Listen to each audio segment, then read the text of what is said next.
Honey trap ವಿಚಾರದ ಬಗ್ಗೆ ಸಮಗ್ರವಾಗಿ ತನಿಖೆಯಾಗಬೇಕು. ಈ ತನಿಖೆಗೆ ಸ್ಪೆಷಲ್ ಸ್ಕ್ವಾಡ್ ನೇಮಕ ಮಾಡಬೇಕು ಅಂತ ಸಿಟಿ ರವಿ ಅವರು ಒತ್ತಾಯ ಮಾಡಿದ್ದಾರೆ. ವಿಧಾನಸೌಧದಲ್ಲಿ ಎಂಎಲ್ಸಿ ಸಿಟಿ ರವಿ ಸರ್ಕಾರಕ್ಕೆ ಒತ್ತಾಯ ಮಾಡಿದ್ದಾರೆ. ಹನಿ ಟ್ರ್ಯಾಪ್ ವಿಚಾರ ಚರ್ಚೆ ಮಾಡಿರೋದು ಯಾರೋ ಒಬ್ಬರು ಸಾಮಾನ್ಯ ಜನರಲ್ಲ, ಸತೀಶ್ ಜಾರಕಿಹೊಳಿ ಅವರು ಮಾಡಿರುವಂತಹ ಆರೋಪ ಇದು. ಹೀಗಾಗಿ ಇದರ ಬಗ್ಗೆ ಸಮಗ್ರ ತನಿಖೆ ಆಗಬೇಕು ಅಂತ ಎಂಎಲ್ಸಿ ಸಿಟಿ ರವಿ ಅವರು ಒತ್ತಾಯ ಮಾಡಿದ್ದಾರೆ.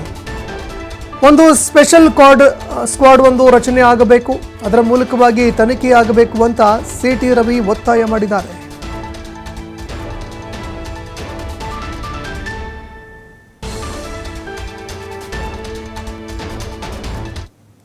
ಪ್ರಭಾವಿ ಸಚಿವ ಅವರು ಆರೋಪ ಮಾಡಿದ್ದಾರೆ ಅಂದರೆ ಆಧಾರ ಇಲ್ಲದೆ ಆರೋಪ ಮಾಡಿರೋದಿಲ್ಲ. ಈ ಬಗ್ಗೆ ಸರಿಯಾದ ತನಿಖೆ ಆಗಬೇಕು. ಯಾರು ಹನಿ ಟ್ರ್ಯಾಪ್ ಮಾಡಿಸಿರೋದು, ಯಾರ್ಯಾರ ಮೇಲೆ ಮಾಡಿಸಿದ್ದಾರೆ, ಎಷ್ಟು ಇನ್ವೆಸ್ಟ್ಮೆಂಟ್ ಮಾಡಿದ್ದಾರೆ, ಯಾರ್ಯಾರ ಬಳಕೆ ಮಾಡ್ಕೊಂಡಿದ್ದಾರೆ, ಹನಿ ಟ್ರ್ಯಾಪ್ ಮಾಡಿದ ಮೇಲೆ ಬ್ಲ್ಯಾಕ್ ಮೇಲಿಂಗ್ ಮಾಡಿದಾರಾ ಅಥವಾ ಇನ್ನೇನೋ ಉದ್ದೇಶಕ್ಕೆ ಹನಿ ಟ್ರ್ಯಾಪ್ ಮಾಡ್ತಿದ್ದಾರೆ, ಇದೆಲ್ಲದರ ಸಮಗ್ರ ತನಿಖೆಯ ಅವಶ್ಯಕತೆ ಇದೆ.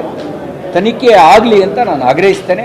ಮುಖ್ಯಮಂತ್ರಿಗಳೇ, ಒಂದು ಸ್ಪೆಷಲ್ ಸ್ಕ್ವಾಡ್ನ ನೀವು ಇದಕ್ಕೋಸ್ಕರ ನೇಮಕ ಮಾಡಬೇಕು ಅಂತ ಆಗ್ರಹಿಸ್ತೇನೆ. ಒಂದು ತನಿಖಾ ದಳ ನಿಯುಕ್ತಿ ಮಾಡಿ ಸಮಗ್ರ ತನಿಖೆ ನಡೆಸಬೇಕು.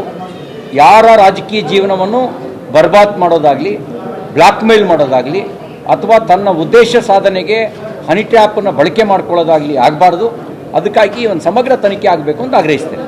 ಎನ್ಕ್ವೈರಿ ಆದಮೇಲೆ ಯಾರು ಇದರ ಹಿಂದ್ಗಡೆ ಇದ್ದಾರೆ, ಅವ್ರ ಉದ್ದೇಶ ಏನು, ದುರುದ್ದೇಶ ಏನು, ಯಾರ್ಯಾರು ಬಳಕೆ ಮಾಡ್ಕೊಂಡಿದ್ದಾರೆ, ಯಾರ್ಯಾರು ಸಾರ್ವಜನಿಕ ಜೀವನವನ್ನು ಮುಗಿಸಿದ್ದಾರೆ, ಏನು ಬ್ಲ್ಯಾಕ್ ಮೇಲ್ ಮಾಡಿ ಏನು ಸಾಧನೆ ಮಾಡ್ಕೊಂಡಿದ್ದಾರೆ, ಇದೆಲ್ಲ ತನಿಖೆ ಆದಮೇಲೆ ಗೊತ್ತಾಗೋದು. ತನಿಖೆ ಆಗಲಿ ಅಂತ